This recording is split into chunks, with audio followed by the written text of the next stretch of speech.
તાલુકામાં સાર્વત્રિક વરસાદ વરસ્યો, જ્યાં રાજડા ડેમ તેને કારણે ઓવરફ્લો થઈ ચૂક્યો છે। અહીંના હમલા રતડિયા રોડ પર પાણી ફરી વળ્યા હતા।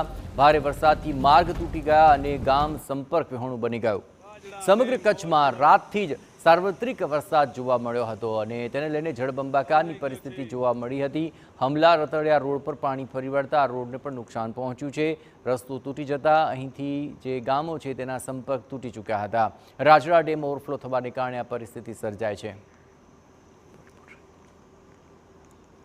અને આજ અંગે વધુ વિગતે વાત કરવા જોડાઈ રહ્યા છે TV9 સંવાદદાતા નીતિન ગરવા।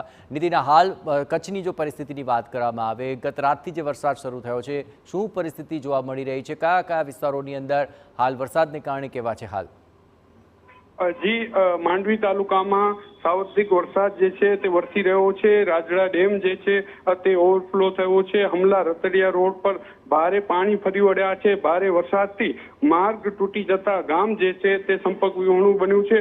તો બીજી તરફ જે માનકુવામાં ભારે વરસાદના લીધે ખેડૂતોને હાલ હાલાકી જોવા મળી રહી છે। ખારેકની વાડીમાં ભારે પાણી ભરાયા છે। ભારે વરસાદના પગલે ખારેકના પાકમાં જે છે તે મોટું નુકસાન થયા હોવાનું હાલ અનુમાન છે।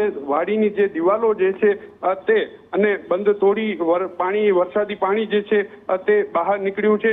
ગઈકાલથી અત્યાર સુધીમાં માનકુવામાં 10 ઇંચ જેટલો વરસાદ જે છે તે ખાબક્યો હોવાનું ખેડૂતોએ જે છે તે અનુમાન લગાવી રહ્યા છે। જી બિલકુલ, આભાર નીતિન। તમામ ગતિવિધિઓ પર નજર રાખતા રહેજો। તો હાલ અહીં ડેમ ઓવરફ્લો થવાને કારણે જે નીચાણવાળા વિસ્તારો છે ત્યાં પાણી ફરી વળ્યા અને રાજડા ડેમ ઓવરફ્લો થવાને કારણે જે હમલા રતડિયા માર્ગ છે તેની પર પાણી ફરી વળતા તેને નુકસાન પહોંચ્યું ને ગામો પણ સંપર્ક વિહોણા બન્યા છે।